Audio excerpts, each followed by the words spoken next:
Tonight we shift our focus to America and China. And Claire and Dale and I talk about it all the time, and we realize we could probably do one program a month on China, and it wouldn't be enough for some people. But we're really glad to have this program tonight.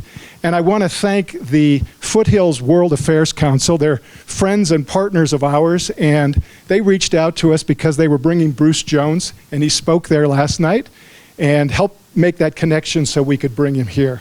So Bruce is the director and the senior fellow in the Project on International Order and Strategy of the Foreign Policy Program at the Brookings Institution.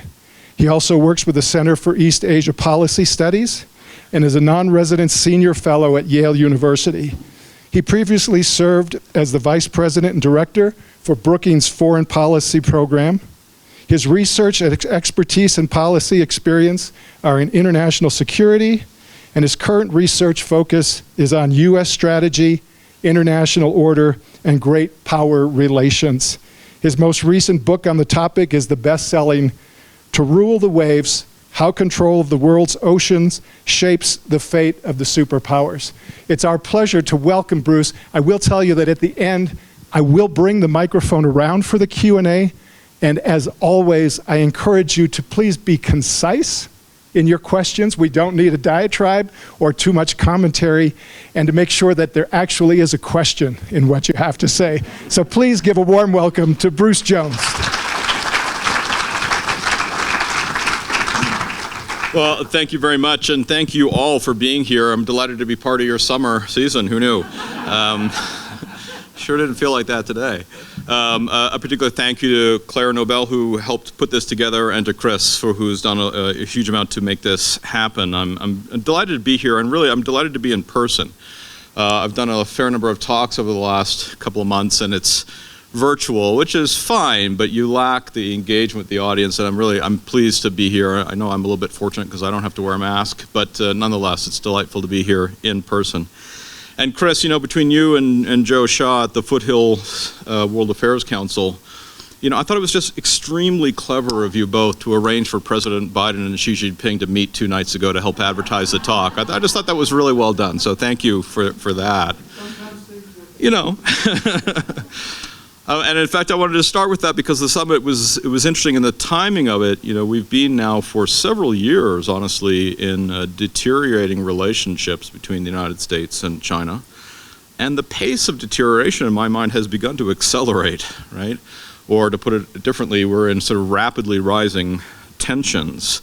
And the kind of subtext or the kind of context of the summit was a huge number of people inside DC and in the commentariat and in the press asking, are we in a new Cold War? Both leaders deny that, but you know, there's an awful lot of tension in the relationship and an awful lot of things that are happening that sort of are causing people to ask, are we once again in a Cold War? I'll say this, at the very least, we're in an arms race. Just in the last few months, we've seen the pretty astonishing agreement actually by the United States, Australia, and the UK, for the US to transfer the most closely guarded secret in the US military arsenal, nuclear propulsion for submarines, to transfer that technology to Australia in collaboration with the UK. We've seen China test a hypersonic nuclear-capable glide missile. That's a very technical, it's a really fast missile that can evade our defenses and nuclear-capable. We've seen a number of anti-ballistic missile tests by the United States. We've seen a huge uptick in the pace by which we're sending aircraft carriers and other ships through very sort of contested waters like the Taiwan Strait and Luzon Strait. I'll come a little bit more to that geography in a while. But I would say most important what we've been watching is the rapid buildup of Chinese naval power. The fastest buildup of any navy since the United States did it after Pearl Harbor. Okay, just an incredibly intense pace of naval buildup on the part of the PLA and the People's Liberation Army Navy of China. Okay, and it's part of a broader phenomenon that's going to be the backdrop to what I'll spend a little of your time talking about, which is China's return to the seas for the first time in 500 years. Okay, China was a major sea-going nation 500 years ago, and then pulled back from the seas. And pulled back from the seas completely unrelated reasons, just as Europe was about to arrive in Asian waters. And that's where my story is going to start. But before I do that, let me just say, if I think about U.S.-China relations, are we in a Cold War or something else? I mean, the stakes here are enormous, right? These are the two largest economies in the world, now the two largest militaries in the world, the two countries in the world with genuinely global reach and influence and the capacity to affect countries and people's lives, and for good or for bad, every corner of the world. And we are now in a very tense naval standoff in the Western Pacific, in those bodies of water, which we'll come to. So the big question for me is, how did we get here, right? The old saying about how do you go bankrupt slowly, then suddenly all at once, right? Well, how do we suddenly find ourselves in an arms race, in this tense arms race with nuclear testing and all this kind of stuff happening? Well, there was some slowly before we got to the suddenly. And what I want to do over the next 30, 35 minutes or so is talk through my sense of some of how we got here. I just wrote this book that Chris mentioned called To Rule the Waves, which is an examination of the way in which oceans and sea power have shaped our lives and kind of lives of empires in history. And the very surprising conclusion that I came to when I look back as to how we got here, the conclusion I reached in the book, which surprised me and is kind of contrary to the conventional wisdom of what we think about these things, is that actually it was globalization itself and the way globalization was played out and China's relationship to it that became the most powerful driver of the tensions we now confront. And I'll try to explain that. I'm going to spend a lot of time on China and U.S.-China relations. But I do want to emphasize up front that those two countries are not alone in the world out there, right? And even when we're talking about sort of tense arms race and nuclear issues and naval arms race in the Western Pacific and other bodies of water, there are the Indians, there's the Russians, there's the Japanese, the British, the French, the Germans, the Australians. There are a lot of other countries who are preoccupied about the texture of what's happening in globalization and what's happening in U.S.-China relations. And some of them are pretty powerful countries. And so when we come to the question of my thoughts about whether or not we're in a Cold War, I'm going to refer back to the fact that there are a lot of other actors in the world stage. It's not just the United States and China battling it out. As I said, so what I'll do is I'll speak for 35 minutes, 40 minutes perhaps. I like to cover a fair amount of ground, but then be guided by you as to which topic we want to go into further. And I will go back 500 years, but I promise not to spend long there, okay? I'll spend 3 or 4 minutes on the 500-year history here, then dive a little deeper on what happened around globalization over the last 50 years and China's relationship to it, and then a little bit more intensively the last 10, 15 years and this really intense military buildup that we've been in that brings us to today. When I did the research for the book, one of the things that became apparent to me, there's a whole literature on this, but I hadn't been too versed in it, is if you go back to the early 1500s, since that point in time, no state, no empire, no polity has managed to reach the zenith of world politics, to be the kind of the top power in international affairs, without simultaneously deploying the world's most powerful navy. Okay? As I mentioned, if you go back 500 years, it was actually China that had the most sophisticated sea fleet in the world. Interesting, this is just a little historical footnote, but when Benjamin Franklin was Postmaster General in the 1700s, did some of the very early work to understand the currents of the oceans, what later became oceanography, has big impact on how we understand things like climate change. A lot of that dates back to his work. And one of the things he did is he studied the hull design of these Chinese ships in the 1500s. It was called the Treasure Fleet. It was this vast fleet that China put together, an armada of about 200 ships that was sailing all over the Indian Ocean. The largest of the Chinese ships in that Treasure Fleet was 6 times larger than the largest ship that Europe was sailing at the time. Okay, so when we think about Europe and the kind of British Navy and the French Navy, these kind of powerful ships, China had ships that were 6 times larger than that and very sophisticated. And in fact, later we'll come to some issues around trade and bulk shipping. One of the things that comes out of is Benjamin Franklin's own notes about how sophisticated the hull design of those Chinese ships were. All right.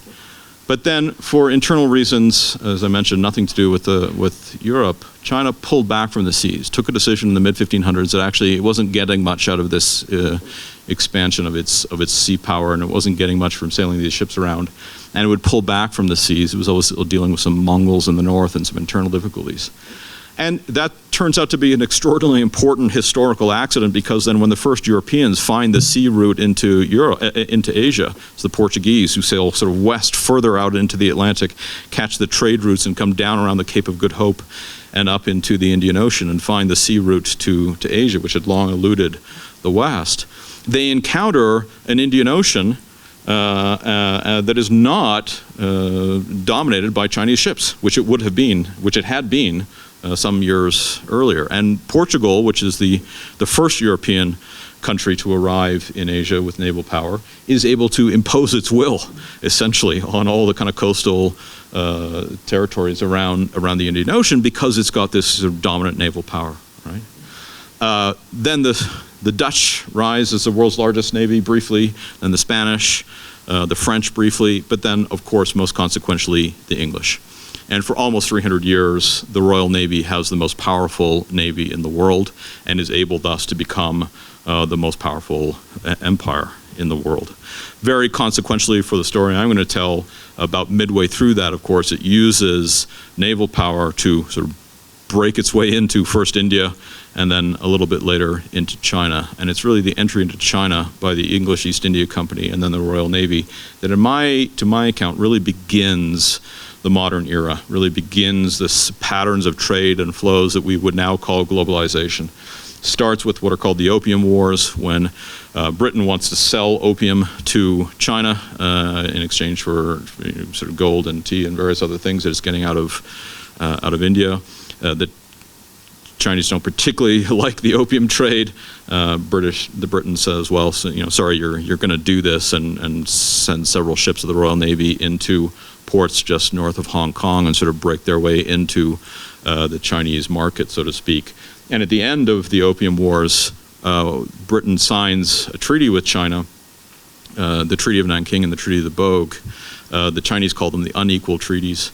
And it's fascinating to me, if you go back and you read those treaties, I don't know how many of you have read the Articles of Incorporation of the GATT or the WTO. I don't recommend you do, because they're very boring. I did. And a huge amount of the language of the treaty of the World Trade Organization is directly taken from the Treaty of Nanking and the Treaty of Bogue. Concept of extraterritoriality, most favored nation, all this kind of stuff comes directly out of those trade treaties imposed on the Chinese by the Royal Navy in the 1850s. Germany, of course, continues to have the most powerful navy. Britain continues to have the most powerful navy in the world. In the early 1900s, another country starts to develop its naval capacity, i.e. Germany, and it's really Germany's race to develop its naval capability in the 1900s that starts British rearmament and is perhaps the most important driver into the First World War. We know, of course, that the American Navy and the British Navy played a hugely important role in the Second World War, both in terms of enabling American land power in Europe, fighting German submarines, and launching the war in the Pacific. We won't spend too much time on that today. But the United States ends World War II with the most powerful Navy in the world, the only Navy in the world capable of deploying in any waters anywhere in the world, deploying globally. And that capacity, that power, the ability to deploy a blue water navy anywhere in the world becomes an extraordinarily important pillar of American power since the end of the Second World War. That continues. There's no challenger to that. The Soviets try to challenge, but not very effectively, and they never really have a naval challenge to us. The United States continues to be the dominant navy in the world throughout the Cold War. But I would say that matters naval sort of receded a little bit in the second half of the Cold War. We started spending a lot more time, obviously, on nuclear weapons. We had a land presence in Europe. We were worried about Soviet tanks coming in through Eastern Germany. The naval dimension was still hugely important, in particular because of the nuclear triad. We have nuclear missiles on submarines, which are very hard to find, and so it was kind of an important part of our nuclear stability strategy. But it wasn't central to our strategy. It really was our land presence in Europe and the nuclear question and air power were sort of much more central to our thinking in the second half of the Cold War. So naval matters sort of receded from our mind and from the front part of our strategy.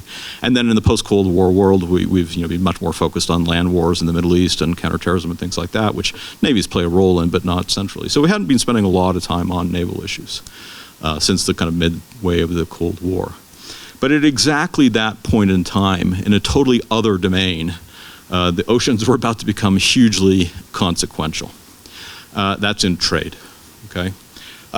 Preparing for this talk, I was just doing a little sort of digging around and doing some research, and I found a really cool map. Chris has agreed to could click us through our PowerPoint. If you wouldn't mind going to the first slide. This is a Cima map from the 1950s that shows the patterns of international trade. And basically what you see is, this is natural resources coming in, like bananas and fruit and things like that, coming in from South America into the United States, and natural resources and crops and products and stuff coming in from Africa into Europe, okay? So international trade in the 1950s is essentially about raw materials and natural resources coming up into the two industrial centers of the world, the United States and Europe, from countries in the South, right? There's very little, if you look at the line across the Atlantic, there's very little trade across the Atlantic, let alone across the Pacific, right? That starts to change, and it changes for a funny reason and in a funny way. And it's a kind of super quirky story of American entrepreneurship. There's a guy called McLean. He's a trucking entrepreneur, moving trucks up and down the east coast of the United States and constantly taking his goods in and out of the port of Newark. And he's getting incredibly frustrated by the reality of dealing with ports on the east coast of the United States, which are constantly backed up. You know, he'll have stuff on his truck, he'll pull up to the port, take several days to get stuff unloaded for his truck, so it'll sit on a wharf in Baltimore or Newark or something like that. It'll sit in the wharf for days and days and days until eventually stevedores will load it onto a ship, and they have to repeat the other thing at the other end, get it offloaded from the ship, load it. Incredibly frustrated. And he says to himself, well, what if I just drove the truck onto the ship? And he does. And he drives 3 trucks onto a ship and sails the ship up to a different port. But then it occurs to him, hold on a second, but if my trucks are on the ship, then I can't use the truck, so that's a problem. And so he says, well, what if I change the nature of the trucks and that kind of long container at the back, what if I can remove that container from the truck and just put the container on the ship, and then I drive my truck up and I can get the container off the ship? And he does. And he retrofits a ship, it's called the Ideal X, and he loads 56 of these containers onto a ship, sails the ship up, and offloads these containers. Sounds like a small thing. Completely revolutionizes global trade, okay? Totally revolutionizes global trade. We're all paying attention to the kind of massive container stacks, outside of the port of Los Angeles, Long Beach, and the kind of, knock-on effects of supply chains. It starts with this guy, McLean, and his Ideal X ship with 56 containers in the port of New York. But it's an important innovation. It takes some time to take hold. He does a new ship. It's got about 100 containers on it, then 200, then 400. Okay, it starts to grow. And what happens is you start to see this huge increase in transatlantic trade from the east port, ports on the east coast of the United States across to Europe. And this is as Europe is recovering from the Second World War, and these things move hand in hand, all right? European recovery, increase in global trade, and increase in global shipping. It's a one-for-one relationship through the 1950s and the 1960s, okay? But it's mostly a US to Europe trade. The ships are getting a little bit bigger as we go, 1,000 containers. And 2 things happen: Korean War and the Vietnamese War. What happens when we fight a land war in Asia? We have to get a lot of stuff there. And so the US Army builds these huge logistics capacities to get stuff to the Korean theater and then to the Vietnamese theater, right? And we build container ports, because this container idea turns out to be super useful for the US Army as well. And so we build container ports in Busan in Korea and in various parts of the Philippines and various other parts of Asia. And what that does over time is it actually brings what we used to call the tigers, the tiger economies of Asia. It actually allows them to enter this global trade. And you see Japan and Korea, Hong Kong, which remember then was still a British outpost, the outpost of the West in Asia, as well as Singapore, entering into global trade and beginning to grow at a very fast rate. And Hong Kong really captures this phenomenon early. They understand what it is that containerization is going to do, and they build a very sophisticated, one of the largest container ports, and it's just become a huge hub for trade in Asia. Again, they're still British at the time, okay? And this just grows and grows and grows. There's an economist called Mark Levinson who wrote a book about this stuff called The Box, and he wrote it at the end of the 80s, and then he updated it in the early 90s, all right? And by that time, he's kind of just completely astonished because he shows like these boats have grown to such a scale they can contain 4,000 containers, all right? That's big.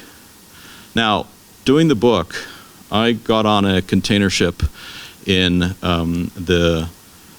what's called Tanjung Pelepas, which is, I mean, if you think about this, it's just Singapore, I mean, but you cross the river into Malaysia, and there's a second port in Malaysia. So geographically, you're in Singapore, but you cross the river, you're in Malaysia, Tanjung Pelepas. And I got on a ship there, and I sailed from Tanjung Pelepas to Shanghai, all right? That ship had 20,526 containers on it, okay? It was owned by Maersk, which is a Danish company. It's the largest shipping company in the world. The founder of Maersk, Peter Maersk, used to sail trading ships in the Baltics. And I went back and calculated the volume that he had in his ships, and they're roughly equivalent to about 20 containers, okay? And he would sail that with a crew of 27. The ship that I sailed with 20,526 containers had a crew of 26. All right, so it's just this fantastical explosion of efficiency of trade. And it basically erases transportation as a cost factor.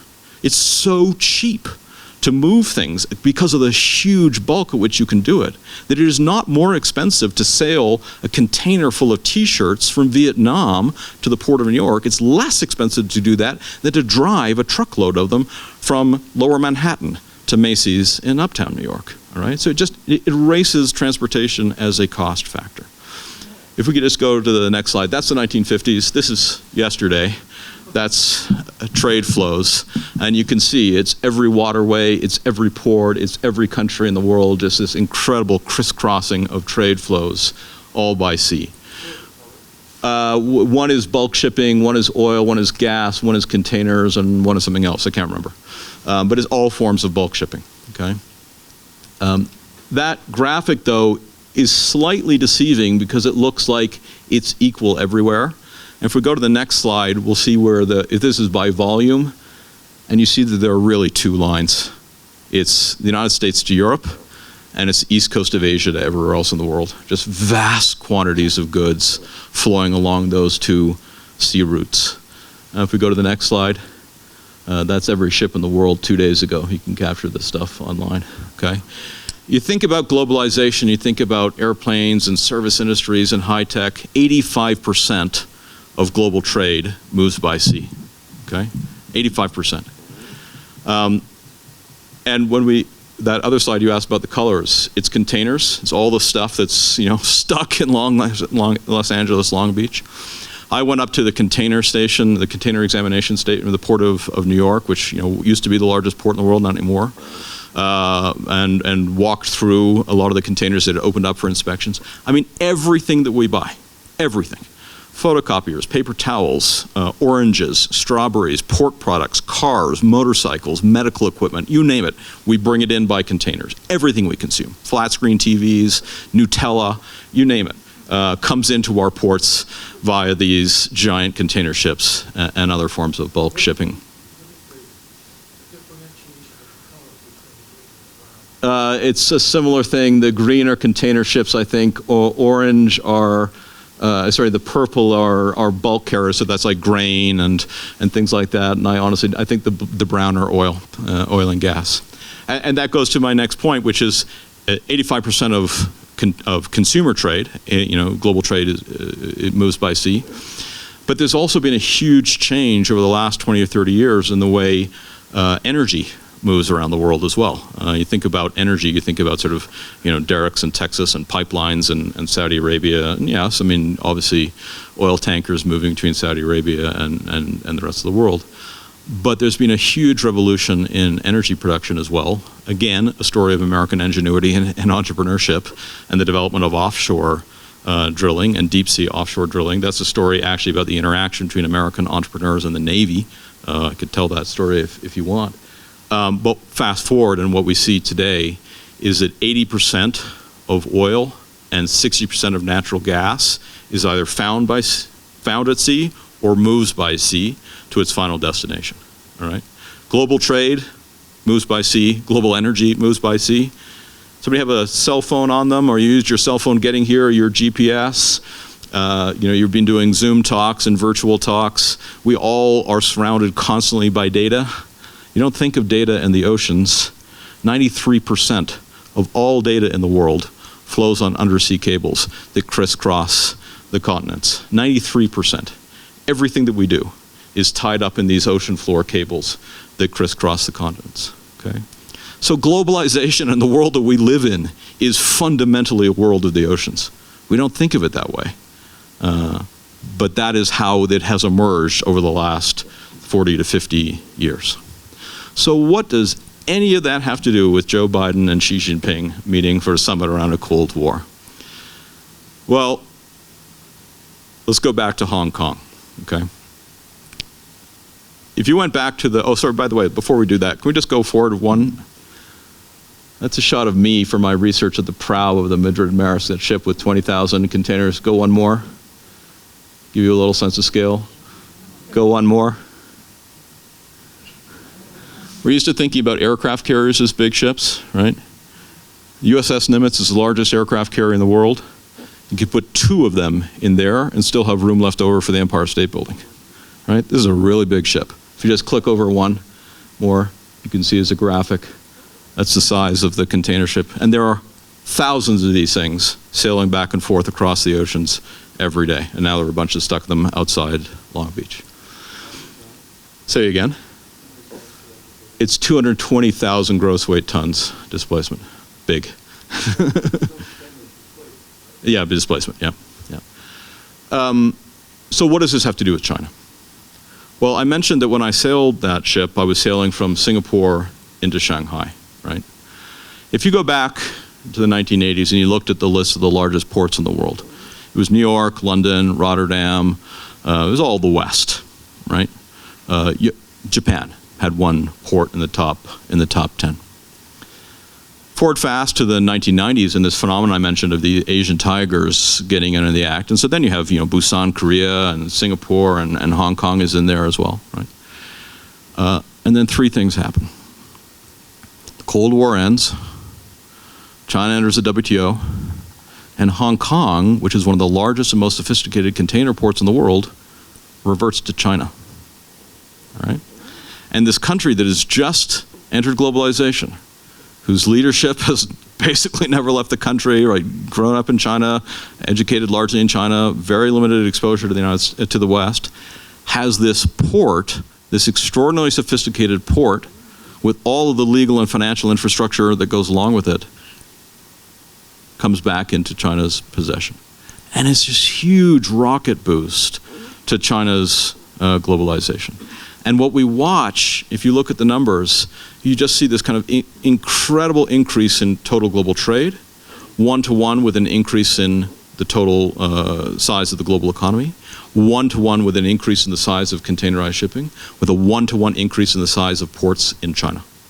Okay, so when I got off the ship in the port of Shanghai, that port is 6 times larger than LA Long Beach. All right. The next 4 largest ports in the world are all in China. There is no longer an American port in the top 10. There is no longer a Western port in the top 10. All right? It's just been this massive shift of trade flows to East Asia with China at its core. Let's go one forward. So I'm going to switch now from trade to China's thinking about its position in globalization and what it means for its overall strategy. So we're going to be talking about the Pacific for the most part, East Coast of the United States, Hawaii, very usefully right there in the middle, and then the Western Pacific over to Japan, Philippines, and China's shore. Let's go one farther. The Western Pacific is where we're really going to be focusing, everything west of Hawaii, and let's go one further. And we'll come to China's shores, okay? So there are lots of things we can talk about China, positive, negatives, human rights abuse. There are a lot of things we can talk about China. But for a minute, I want you to try to put yourself in the mindset of China's leaders, okay? You're in the 1980s and 1990s. You've entered globalization. You're beginning to grow at an extraordinary rate. And the movement of these ships in and out of your ports are growing leaps and bounds. You're growing in trade leaps and bounds. And all these ships moving in and out of your ports, how you're getting all your raw materials in is how you're sending all your stuff out. That's how your economy is growing. China's economy is wholly dependent on the flow of trade in and out of these ports on its eastern seaboard, okay? Now, to get that trade to market, you got to do one of a few things. Let me just say first, China has essentially three core economic zones, okay? There's a big economic zone around Beijing, there's a big economic zone around Shanghai, and there's a big economic zone around Guangzhou and Hong Kong, all right? If you're up here and you're in Beijing and you want to get your goods to market, you can come out this way, and you could go up here. Well, that's an American ally, large American base. That's an American ally, a large American base. So, I mean, you could go out that way. This is Shanghai over here. You come out of the the Yangtze River, and you could come out this way. But all of this is Japanese islands, right? Okay. You can come down here through the Taiwan Strait, and you hit the Philippines, another American ally, American bases or American naval capacities anyway. You can't get through here. There's no sea channel here. So you got to come all the way down here and out to here. This is Singapore right there. Not an American ally, but we have a base there and pretty close relations with Singapore, pretty close defense relations with Singapore. So that's complicated. You can't see in this map, but if you keep going this way, you hit Australia. And if you come out here through the Straits of Malacca, you hit India. Point being that everywhere you'd like to go to the sea, there's an American ally in the American Navy sitting there, right? And it's been our conception of our role since the end of the Second World War that one of the things we do with our global Navy is we protect the flow of trade, right? Freedom of navigation, freedom of the seas, we protect the flow of trade. So on the one hand, if you're China, that's pretty convenient, right? You get to profit from globalization, you get to move all the stuff in and out of your ports, and it's the US Navy that's guaranteeing the flow of that stuff.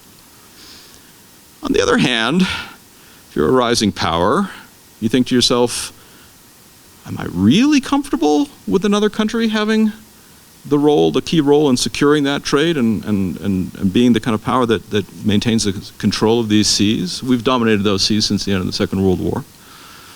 And they start to worry about whether we might not choke off those seas, right? Not helped by the fact that in the Pentagon and the Navy, we start spending a lot of our time writing articles about how we would choke off those seas, okay? Look, we have a war plan for invading Canada too, right? We plan a lot of stuff. Doesn't mean we're going to. I'm part Canadian, so I hope we don't, but but we have plans for choking off those seas under various scenarios. And the Chinese start to feel kind of uncomfortable about the fact that all of their trade flows through waters dominated by the US Navy. And Hu Jintao articulates this. He calls it the Malacca dilemma. This is the Malacca Strait. Hold on one second. Here, okay, and then the Singapore Strait there. 50% of world trade, 50% of the world economy moves through those waters. We control them, we secure them, US allies, and we patrol them and secure them. And what Hu Jintao realized, he says, the more China grows, the more we're dependent on the US Navy. Right? If we were a small country, then it wouldn't matter much. If we didn't have much trade, then it wouldn't matter much. But the more we grow, the more we're dependent on the US Navy, which is a kind of strange and uncomfortable position for a rising power. So Chinese strategic thinking begins to change, okay? Now, cast your mind back a little bit. I mean, if you think about the kind of modern history of China, right? I mean, devastating civil wars in the 1900s, in the early part of the 1900s, 1920s, late 1800s, early 1900s. The formation of a republic in the 1920s and 1930s, and then the Maoist rebellion against that, and the kind of huge civil war between Mao and the republic up into the 1940s. Mao eventually wins by the Long March. I'm not giving you a 30-second history here, but the Long March in which he walks his army and its population base deep into inland China. to kind of do a pincer movement against the republic. It's how the communists win. And it creates in Chinese strategic thinking in the first part of their independence as a kind of modern nation, communist China in the 1940s, a notion of deep inland defense. All right, it's a poor country. It's not a very sort of robust country in sort of institutional or military terms, and it's got a long history of being invaded by foreign actors. By the way, including us. It's commonplace to hear people talk about the longest war in American history being Afghanistan, or say, oh no, but actually it's the longest deployment we've ever had is on the Korean Peninsula. No, for 100 years, we had American Navy ships on the Yangtze River in Shanghai, controlling the trade in and out of China through the Yangtze River. Okay. We forget about these things, but we have for 100 years, we had American forces inside China. We helped put down the Boxer Rebellion. We were part of a joint Japanese, Russian, American, I'm forgetting who else. There were 6 powers who deployed land forces into China in the 1890s to put down the Boxer Rebellion. So we've been a long time militarily present there.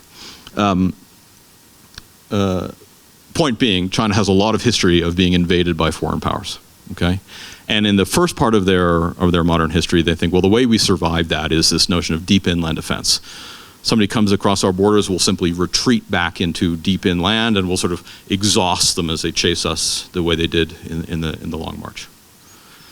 By the 60s, China's more confident, it's gaining institutional stability, it's gaining some strength. And it begins to feel more confident that it can actually stop an invasion at its coastline, as well as on its border with Russia. And so it begins to articulate a concept called coastal defense, which is exactly what it sounds like, right? If somebody's going to come try to invade us, we'll stop them at the coast.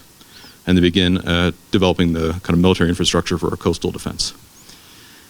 But then forward fast into the 1990s, and this awareness as they're growing of their incredible dependence on sea-based trade, and by the way, they have a real shortage of oil and gas for their economy as well. They start to be much more preoccupied by these bodies of water. That's the Yellow Sea. This is East China Sea, the Taiwan Strait, and the South China Sea. They call them the near seas, okay, all the seas along their border. And they begin to think it's not okay to allow the U.S. Navy to dominate those waters and to have the option of choking them off. We've got to develop a naval capacity to patrol the near seas. And they begin to build up a modern navy to protect the near seas. And at that point in time, I will say it's interesting watching the debate inside Washington. The first reaction to this is a bunch of people saying, oh my God, they're going to close off the trade. I was like, well, in what world is China going to close off the trade through the South and East China Sea on which every single part of their economy depends? It makes no sense. Of course, they're not going to choke off the trade. And lo and behold, they didn't choke off the trade. It would be suicidal for them to do so. But they do build up a serious naval capacity in the near seas. And then they start to do something else, which begins to change the texture of American reaction to the naval presence in the near seas, which is they begin to militarize a series of small island features in those waters, and they make a gigantic a sea claim under the law of the sea to territorial rights in this huge swath of waters in the South and East China Sea. Okay, vast claim to sovereign rights of those waters, which is an energy play and a fishing rights play. There's a huge amount of oil and gas and fish in those waters, and they want them. But it comes with complicated sovereign issues, and starts to alienate the Vietnamese and the Filipinos and a lot of other people. And starts to make our Navy nervous about what they're really up to. I say they started by militarizing. In fact, what they start by is claiming a series of land features and developing using dredging and land reclamation, making them larger. President Obama was pretty worried about this and had a series of interactions with the Chinese leadership. They promised him they would never militarize those features. Okay, they did militarize those features, all right? We start to see this sort of real tension then between the United States Navy and the Chinese Navy at that stage, right? But there's another factor which I'll just touch on briefly, which is in the Indian Ocean, we start to see this huge surge in piracy as trade volumes increase across the Indian Ocean. A bunch of Somali pirates get in on the world's oldest profession and start second oldest profession, excuse me, and they start hijacking ships. And for the first time in 100 years, an American sailor is held captive by a pirate and then has to get sort of, we send the Navy in and rescue the guy. They made a great movie about it. Indian Ocean's big, right? So patrolling the entirety of the Indian Ocean is a lot of work, even for the U.S. Navy. And so they rope in the Europeans. And then guess who else volunteers to help? China and India and a bunch of other people. Because guess what? They're hugely dependent on the trade. All those ships flowing across right into their waters. So they joined the counter-piracy coalition. And it's this sort of brief moment where it's possible to think, well, look, maybe it is the case that globalization and the kind of shared interests of it will be enough to, keep the tensions at bay and the kind of Navy-to-Navy tensions. Sure, they're developing their capacity in the near seas. Sure, they lied. They didn't hold to their promise to militarize the near seas. But okay, they're helpful in counter-piracy stuff. And then Xi Jinping comes to power. And the dynamic starts to really change.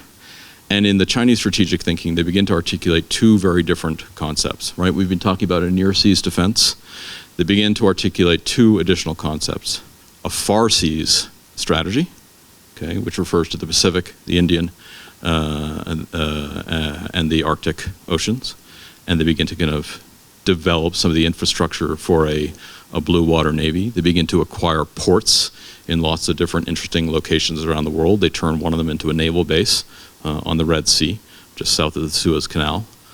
And they articulate a second concept called a counterinsurgency concept. Okay, that sounds odd, but what a counterinsurgency concept is this. If there's a crisis in these waters, okay, someplace off China's coast, we've got a lot of ships here in Japan, and we've got a lot of them in Guam, and here in Hawaii, and somewhere over here in San Diego. We don't have that many ships in here at any given point in time. If there's a crisis, we're going to surge those ships in through this body of water here. It's called the Luzon Strait.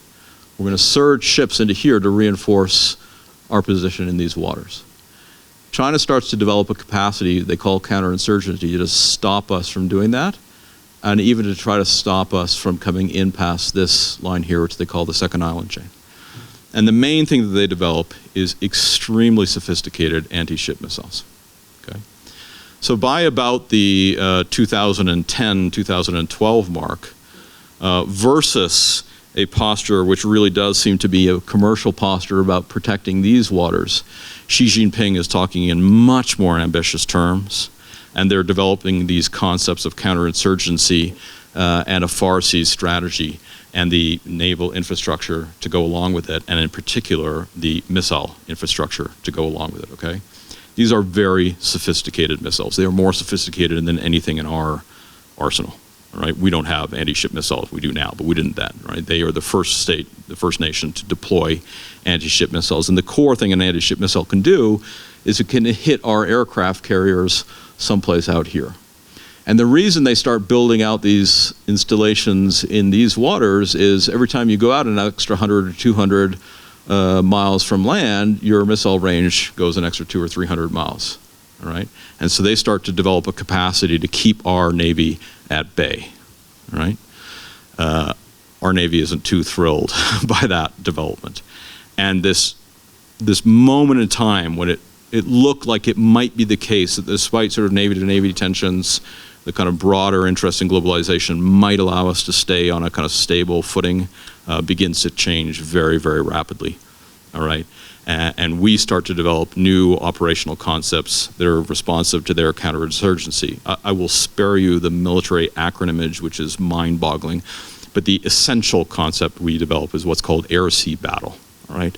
An air-sea battle basically means using a combined force of our satellite monitoring, our aircraft carriers, our submarine fleet, which is still extremely sophisticated, and our naval forces to punch through the first line of Chinese defenses. They would be able to take out some of our ships.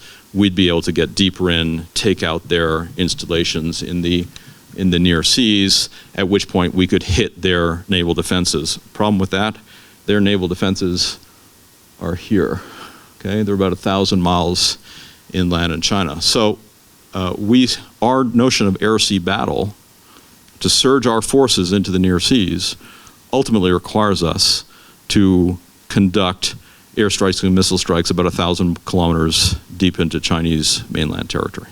Okay? They have some counter moves.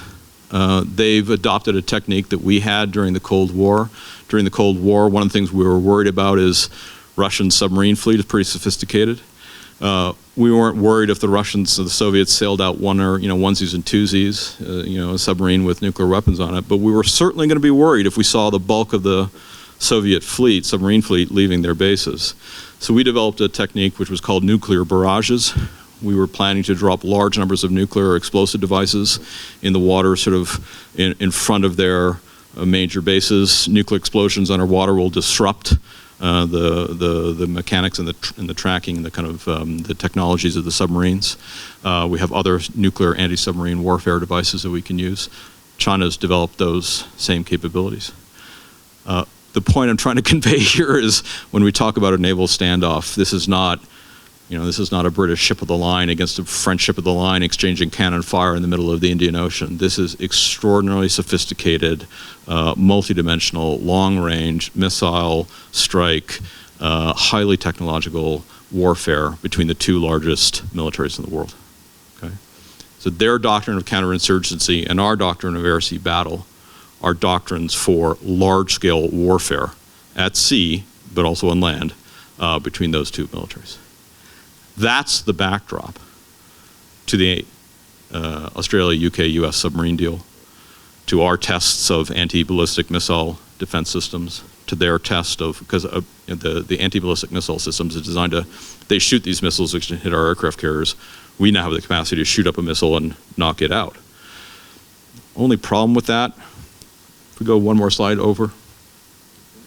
When I was doing the work on the book, I spent some time on this ship. It's called the USS John Paul Jones. It's the most sophisticated ballistic missile destroyer in the American fleet. It has 90 missile bays on the ship. It can shoot Tomahawks and anti-ship missiles, and it's the first ship to have successfully tested shooting down an intercontinental ballistic missile coming at it.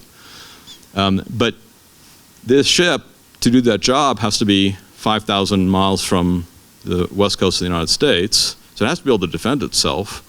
So about 70 of those missiles are designed for anti-ship defenses.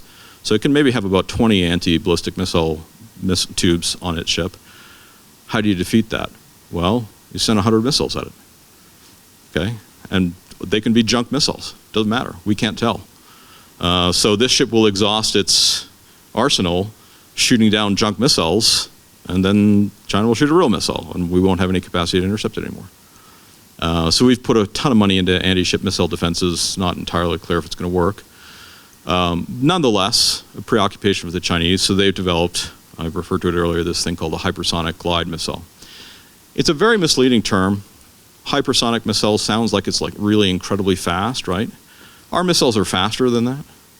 But the Chinese hypersonic missile can do something that ours can't, which is it can maneuver.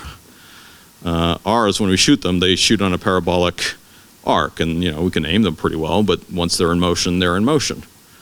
The Chinese hypersonic glide missile can move, and it can evade our defenses. I can go into more detail of interest. What I'm trying to convey here is the intensely dangerous situation we now confront in the Western Pacific, all right? As China has surged its naval capacity, and we've moved our concepts and our frameworks to try to keep up. As I said at the outset, we're not alone. Russia's Navy is a quarter the size that it was during the Cold War, but actually it's pretty sophisticated, and the Russian submarine fleet in particular is pretty sophisticated, and there are a lot of Russian submarines sailing around these waters right now.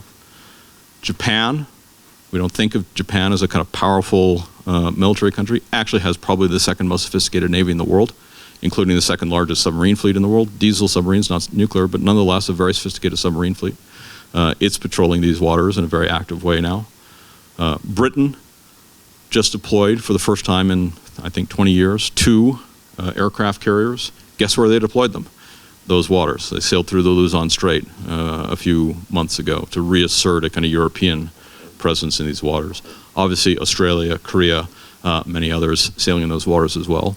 And essentially the newest major navy in the world, which is India, which is rapidly developing its own naval capacity to patrol in the Indian Ocean, but also moving through the Malacca Straits and into the waters off of China's coast. This is, of course, a country that has fought 3 wars with China in its modern period.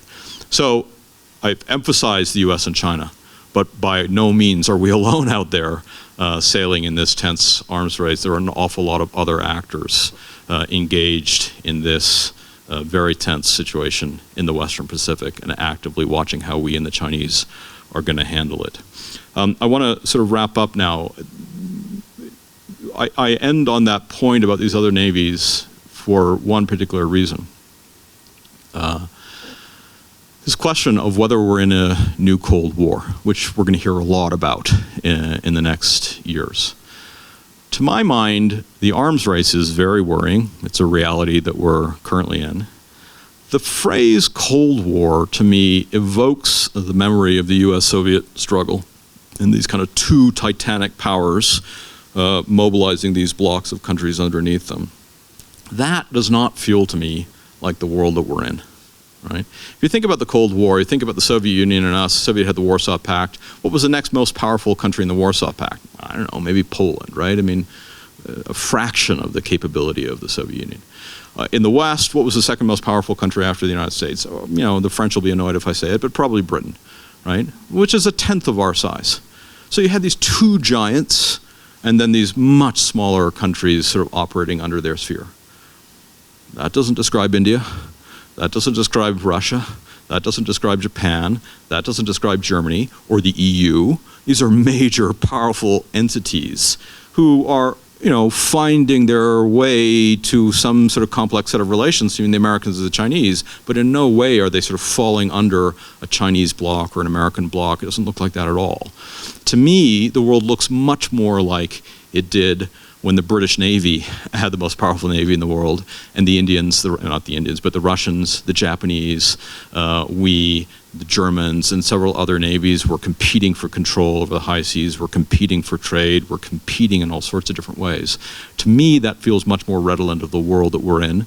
That period of time, there's extensive economic globalization as there is now, but it didn't forestall serious conflict, including a world war. I don't mean to be dramatic in suggesting what's in front of us, but that feels to me much more like the world that we're sailing into than the phrase the Cold War evokes. There are lots of other topics we can touch on. I wrote this book about the oceans because so much of the world that we live in is torqued around it. I spent a lot of time on climate change, which I haven't even touched on, which is hugely important in the oceans. There are a lot of dimensions to this. But right now, it seems to me that the kind of real sort of driving story of our time is this deterioration, rapid deterioration in U.S.-China relations, which is really being driven by these competing claims, these competing naval strategies, the effort to once again rule the waves as China returns to the sea for the first time in 500 years. So let me stop with that, and happy to take the conversation in any which way you all would like to go. I skipped over a couple of little minor things like Taiwan, which we'll probably come to, but we'll take wherever you want to go. Hi, thank you. This is fascinating. Taiwan, you didn't talk about it. Is it the recent tensions just part of this bigger story, or is there anything special? Great. I told you Taiwan was going to be the first question, right? Chris, can you do me a favor and actually click back one slide to where that map was of sort of Chinese waters? So I think there are 2 major things going on in Taiwan, and I'll talk about the more important second. But one of them is, if you're China, the Chinese Navy, and you're worried about this kind of line of American allies here and your inability to get past, they call this the first island chain, all these American allies that enclose their waters, what would be really, really, really helpful would be to have a base on the eastern side of that, right there, okay? The Chinese Navy has a base in Taiwan, then it can go up into Japan, out into the Western Pacific, go to Guam, come to Honolulu, come to Hawaii without encountering any installed defenses, so to speak, okay? So that matters a huge amount to them strategically.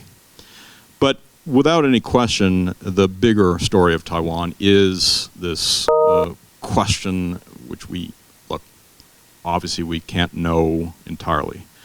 But everything we do know from public sources, from private sources, from intelligence sources, suggests that Xi Jinping does genuinely believe that the, quote, reunification, their term, the reunification of Taiwan into mainland China would cement his status as the third great leader of Taiwan. Everything that I have seen suggests to me that his preference is to do that politically, not militarily, for the simple reason that if he tries to do it militarily and fails, that is a regime-risking event. Right? If he launches a military attack on Taiwan, we try to defend Taiwan and fail, that's not great. It might be an international order-shattering event, but it's not going to collapse the American regime. If Xi tries to take Taiwan militarily and fails, that might well collapse his regime, or at least he has to be worried that it does. So he prefers, I think, people that I would trust believe he prefers to do it politically. It got a lot harder after he clamped down in Hong Kong and basically removed the notion of a two systems, one country, two systems concept. And you saw in the recent elections at Taiwan a huge swing towards the current president and away from a kind of sense of there being a political rapprochement potential with China. So there is, a very serious risk that he would, at some stage, want to move militarily to, whoops, I guess we won't be using the laser pointer.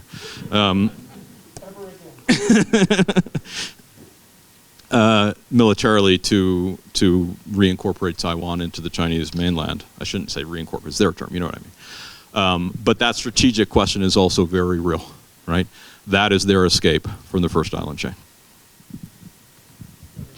Hi, is this working? I'm wondering why we need the capacity to break through their, it seems like a natural thing for them to want to control the trade routes around China, and like you said, they kind of have the same interest as us. They want to keep the trade routes open, so it could almost be like a money-saving thing for us, for them to be patrolling those areas. Why would we instead spend all this money to develop all this new technology and Yep. bust through their line? Yep, and so, as I said, I think there was a kind of moment in the, let's say 2007, 2008, 2009 period where that looked like it might well be how we thought about things. If they were going to use their growing naval power in those waters to protect the flow of trade, protect the flow of energy, sure, right? Good for us. It's not all they've done, right? It's not all we do, let's be honest. We have dominance in the world Navy, in the world's oceans. That's extremely profitable for us in a whole series of ways. It's part of what undergirds us having the U.S. dollar as the world's reserve currency, which is fantastically valuable to us in economic terms. There are a whole series of things that go along with that. But, again, if all they were going to do in there was protect the flow of trade, participate in counter-piracy coalitions, that kind of stuff, we might have been able to say, sure, we'll find a modus vivendi and there's no need for us to do it. Two problems. One, as I said, they began to articulate a much more ambitious posture, which is really about developing a global blue water navy to challenge ours. That threatens all sorts of American interests and all sorts of conceptions about American power, which you may not agree with, but that's sort of the way it's thought of in the U.S. Navy and to a large extent in Washington. There's another little problem. Korea, Japan, Vietnam, not exactly countries that are super happy to see China growing in influence and power and being able to call the shots in their neighborhood. And we're seeing a rapid militarization of those countries as well. And so part of the calculation in the United States is that part of the world more likely to become a powder keg if we're present or if we're absent? And that's a genuine debate. There are people writing, look, it's our presence that's driving Chinese naval militarization. We should just leave and they'll all get along. I have my question marks about whether the Japanese and the Chinese and the Koreans are all just going to get along as we leave. So the other calculation is what happens if there's a series of crises in those waters where 50% of the world's economy flows. So there are an awful lot of reasons to stay present in those waters with all the costs and contradictions that does entail. Thank you for coming. I'd like to know what your thoughts are on imposing the tariffs, if that actually escalated China's need to militarize more, or did it aggravate the situation versus make it better for the United States? Yeah. Look, there's a lot of debate around that, but my own sense is that essentially what it did is it accelerated a dynamic. It didn't create a dynamic, all right? I think what you were watching from mid-Obama onwards, let's say, inside Beijing. Beijing's a complicated place, right? It's like Washington. There's endless debates around, a little less so now, but there were endless debates around strategy and what they should be doing and what they shouldn't be doing, et cetera.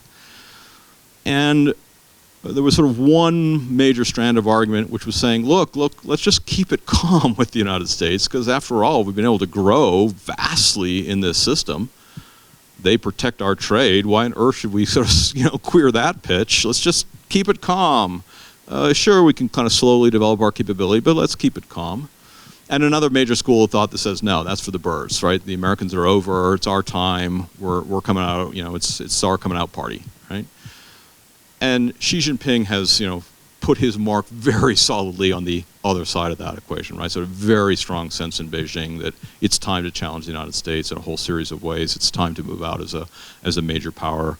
It's time to kind of claim some of the rights that come along with being a hegemonic power. And I'm not saying that they believe that they can knock the United States out the next 20 years. They can't, they know that. But they can certainly push back on us to a great extent in a whole series of places. So the question of whether that's a military fight or not, or that was still then debated, and there was a sense in China, again, late Obama, let's say, it's going to take us a long time to get there, and the Americans are going to keep allowing us to grow economically. So what the tariffs did is it changed their sense of what we would continue to tolerate, right? Then they thought, well, hold on, maybe they're not going to continue to allow us to grow. At which point the kind of more military dimension of this challenge becomes more important, and you see this this real intensification of their military buildup. That might well have come anyway. My sense is it would have come anyway. It might have been brought forward 2 or 3 years by the tariffs, by the kind of economic warfare piece of the equation. In my sense.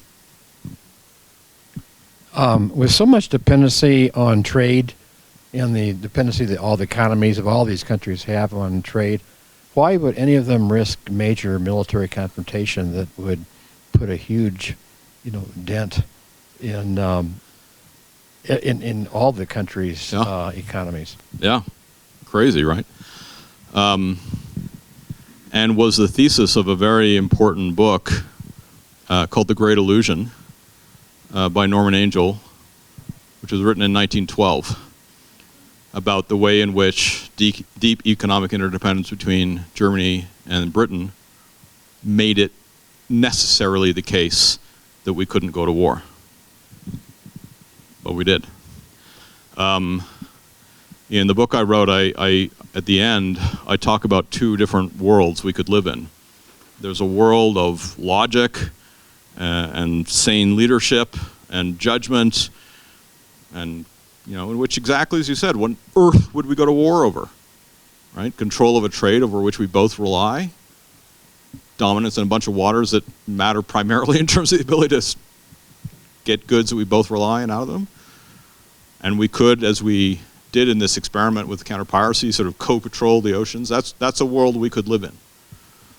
The world that we are watching emerge is not that world. The world we're watching emerge is a much more classical, great powers don't trust each other. Whatever we think our intentions are now, whatever they think our intentions are now, we don't trust each other for the future. Therefore, we move to defend ourselves and to develop our own capability, and we end up in arms races, which has happened through history.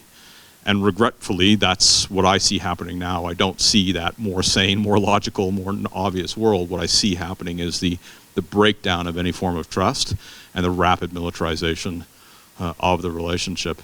Look, I cite this in the book as well. It was 1907. There was a British diplomat called Sir Crow, and he was the German desk officer in the Foreign Office.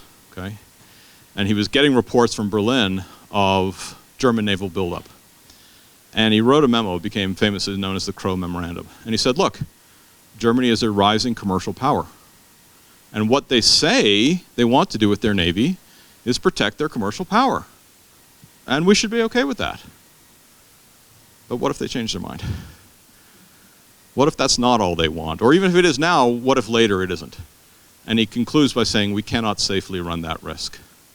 And doing this work on these set of issues over the last several years, for me, it's felt like I'm watching the Crow Memorandum get written all over again, right? Maybe China has purely commercial interests. Maybe they'd be a perfectly reliable and responsible partner in co-patrolling the sea, right? Maybe. Do we want to run that risk? And it seems to me that what has happened over the last several years, not just because of these issues, there are lots of other issues that are changing our perception of Xi Jinping and of China's contemporary moment.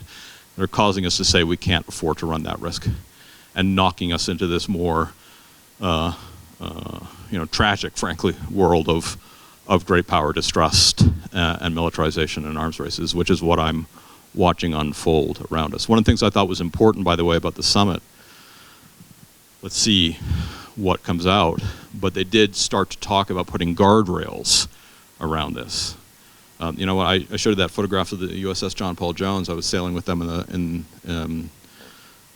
the Pacific south of Hawaii, and then talking to the leadership of Indo-Pacific Command in Honolulu and asking about Navy-to-Navy ties. We don't have Navy-to-Navy ties.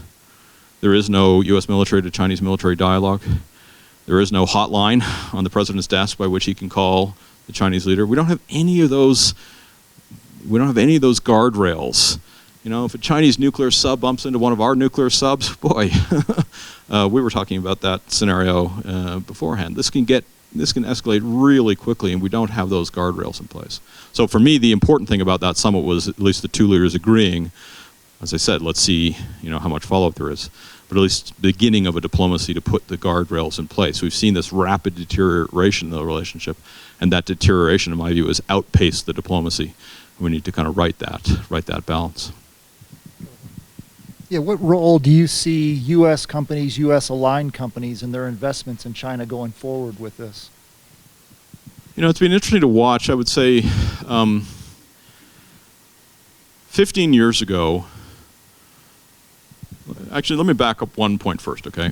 One of the things that's been happening in the U.S. is there's been a major generational shift in the people who manage China in the national security bureaucracies of the United States.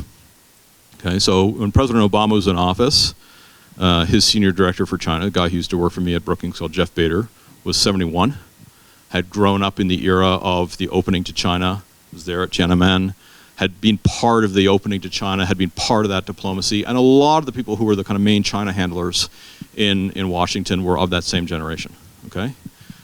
The Cold War ends, and we spend 25 years fighting wars in the Middle East, and nobody studies China, nobody speaks Mandarin, and nobody spends any time in China. And then we realize, oh, geez, we better have some China folks again. And we start generating young China folks. And the folks that are in their 40s, who are the China handlers now, have a completely, fundamentally different worldview about what China is compared to the older generation, right?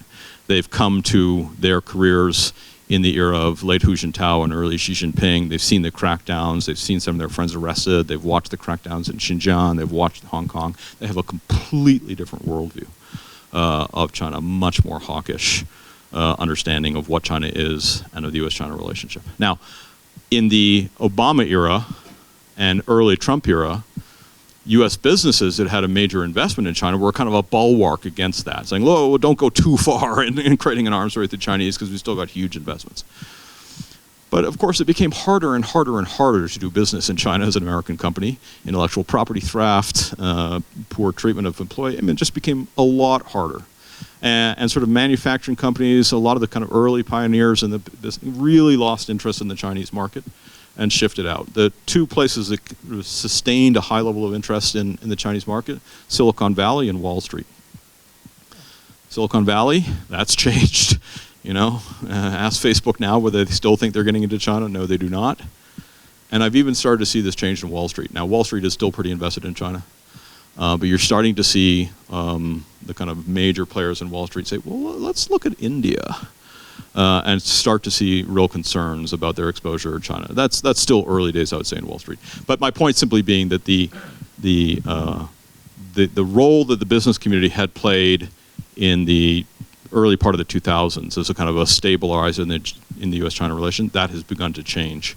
And it's no longer really playing that stabilizing role. And Silicon Valley isn't Wall Street maybe to a certain extent, but only to a certain extent. And if you look at this administration, you see a great deal of hostility between this administration, Wall Street, and Silicon Valley, and part of it is their sense of their exposure to China. I had a quick question about, you see the headlines about islands, little dusty, specks in the ocean that it seems like China and Japan are fighting over. Is that part of these chains you're talking about? Yeah. So this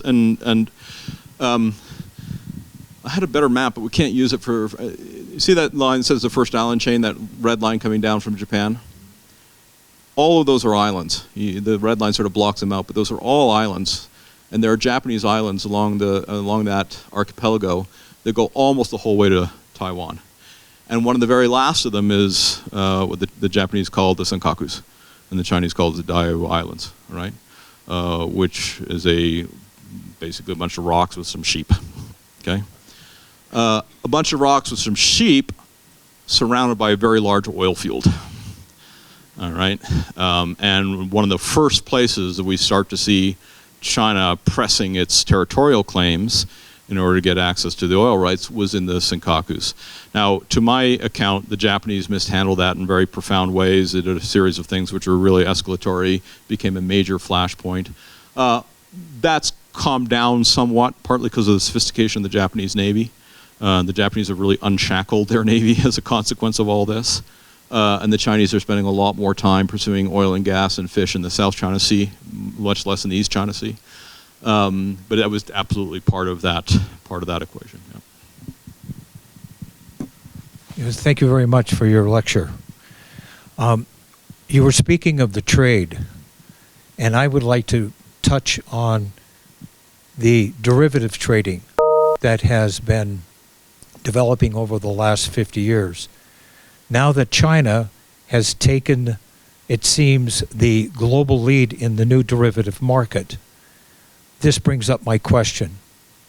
I heard reports that the new reset that is going on globally are derivative debt that has gone into the tune of around $900 trillion. That $200 trillion was taken by this financial board and offered to China in a trade for Taiwan, Australia, and the players that are in that realm.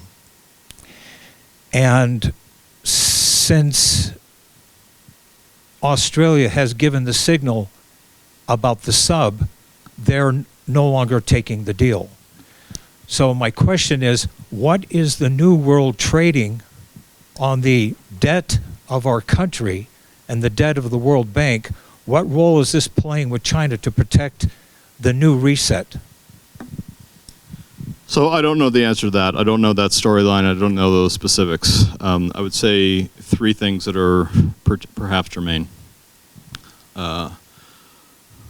One, not only did Australia form part of this nuclear submarine deal, and by the way, nuclear submarines, quantum technology, artificial intelligence, undersea cables, long-range missile strike, it's that pattern of sort of Navy and missile high technology that I was describing earlier, all of that is part of the AUKUS deal, right? But they went farther than that. Recently, they've clarified that they would be part of the fight if the United States came to the defense of Taiwan in the case of a Chinese attack. That's not being declaratory policy in Australia before, it is now.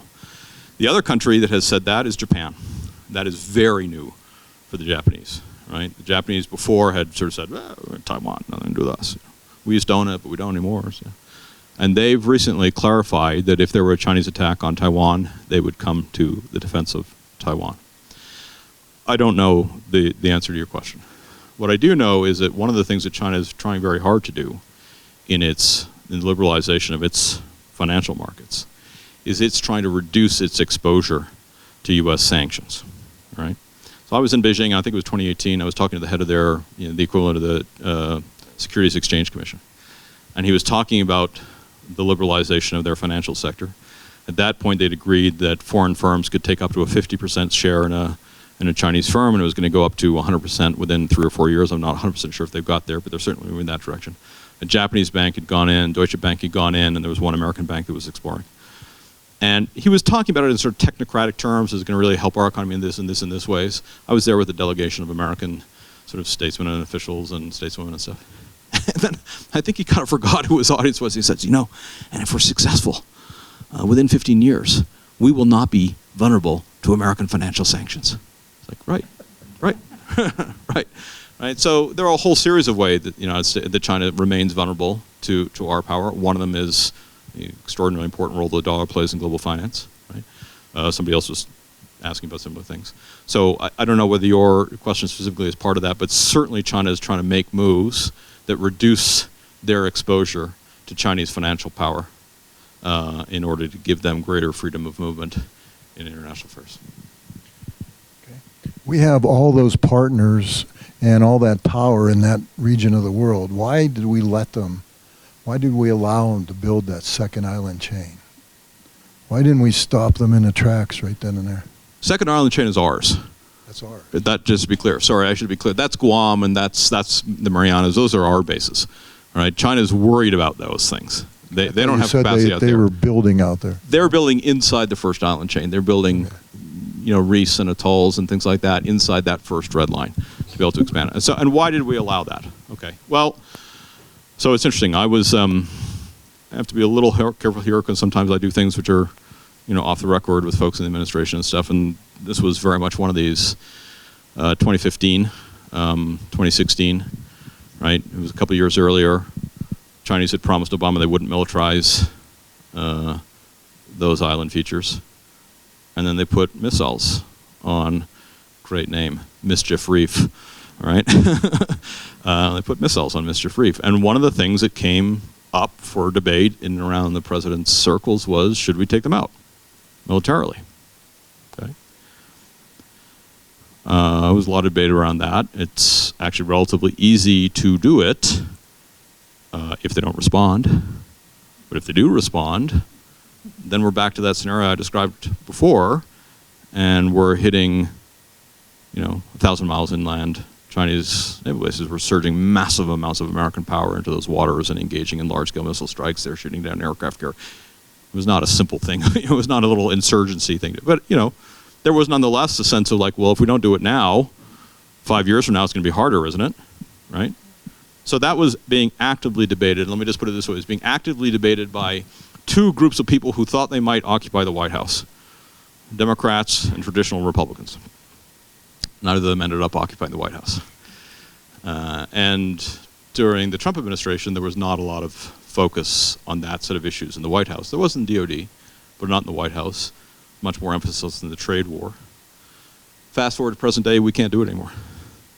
We do not have the capacity to take out those features, short of launching a full-scale mobilization of that strategy I described of air sea battle. Like, we move large amounts of American firepower in there, we can take out those features.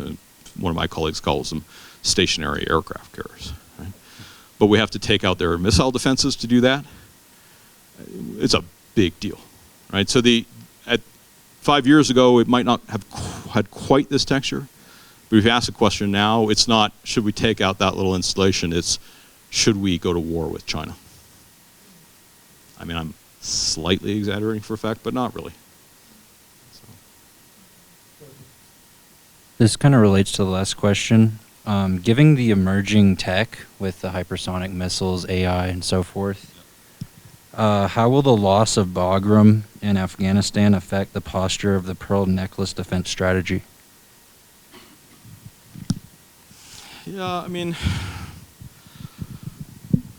the loss of Bagram in Central Asia matters for certain parts of this, but not fundamentally, okay? Most of their firepower is on the on their eastern coast, so where we're worried about this, what we're really worried about now is the security of our installations in Japan and even out as far as Guam. Okay, so the big debate right now is, do we continue to keep a lot of capacity inside their missile range, which we do right now. A lot of our capacity is inside their missile range, right? So if they chose to act preemptively, they could take out a lot of our stuff before we have a chance to respond. So some people are arguing we should move a lot of it back to sort of further east, or I'm confused by which way we're going now, but that a ways. All right. The problem with that is what that means is saying, I'm really sorry, Japan, but we're no longer going to keep an aircraft carrier here, and really sorry, Singapore, we're not going to park our boats here anymore. Not obvious that they're going to respond to that by, yeah, we understand, and you go off and do what needs good for you. I mean, it's quite possible they would have a very different reaction to that. So that's really the concern. Missile technology, yeah, it's interesting. It tells you a little bit about our press. How many people of you read the story last week about the failure of our hypersonic glide missile test? Oh, okay. Well, that's better than I thought. All right. But yeah, so they've successfully tested a hypersonic glide missile. We've unsuccessfully tested a hypersonic glide. I'm sure we'll get there. But their missile systems are really effective. They are ahead of us in long-range missile technology. Right? Now, the one place where our technology is still significantly ahead of theirs is submarines. And one of the reasons for the AUKUS deal, the Australia, UK, US deal, is with all of these developments, with all this naval buildup, with all this missile buildup, they still do not really have any technology that can disrupt our submarine fleet if we decide to use it in force. Okay? We have, all of our submarines are nuclear. They can patrol for very long periods of time at extreme quiet. We have extremely sophisticated sonar and other radar technologies still well ahead of where they are.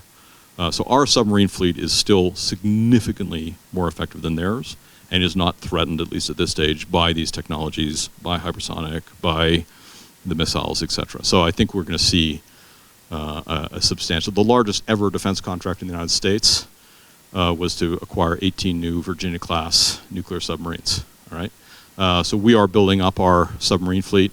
It's why we're sharing this technology with Australia. The UK is part of this. Submarines are the key continuing quantitative edge in the US military arsenal, as well as some of the computational stuff, although the Chinese are very close on some of the computational technologies as well. This is a follow-up on just comments you were just making. I'd like to ask you to peer into your crystal ball and look out in the next 5 to 10 years. And there's two parts of this. One is strategy, and two is military spending.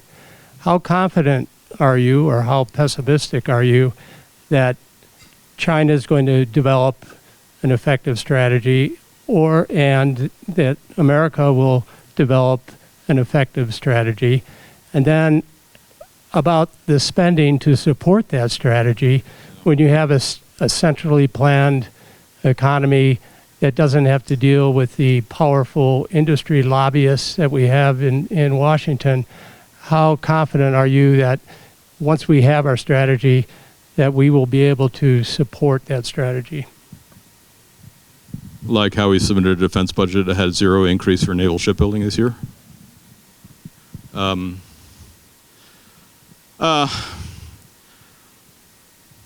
mean, there's an obvious answer, right? That being said, I will say that if you look at the degree of bipartisan support for the AUKUS deal, if you look at the degree of bipartisan support for a series of measures to increase our competitiveness with China, it was striking to me that even though the administration put forward a budget that had 0 growth for naval shipbuilding, Congress actually increased it by $100 billion. I think you're starting to see some of the coming into place, a sense of the significance of this, a sense of the underinvestment, the sense of the lagging investment. Some of that's a little threat mongering, let's be honest. Some of it's genuine. Is it fast enough? Is it effective enough? We'll see. We should also bear in mind that China's developing this huge buildup in its Navy. So not entirely clear if it has built into that all the costs and all the infrastructure for maintenance, especially in a submarine fleet. When you have a metal thing and it lives in salt water, right? Things break. Is really expensive. The U.S. Navy has become extremely good at maintenance and repair. That ship that I showed you is, I think it's 37 years old. It's still the most advanced ship in the world, more or less, right? We've become extremely effective at maintenance. That takes a lot of time and learning and practice and cost. So, it's not necessarily the case that it's a straight line projection for the Chinese. I think we often assume that when China starts doing something, it's going to be a straight line projection. They're not going to bump into challenges along the way. The thing that really worries me on that, by the way, is technology sharing and cost sharing with the Russians, which will help them. So, look, there are advantages to their system. There are disadvantages to our system. I'd still take ours or theirs, but there are disadvantages to it.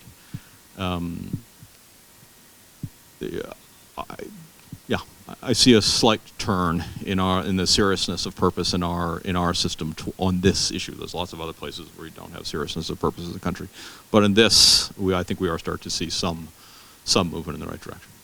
And now let's please give Bruce, it was an incredible talk. Thank you so much.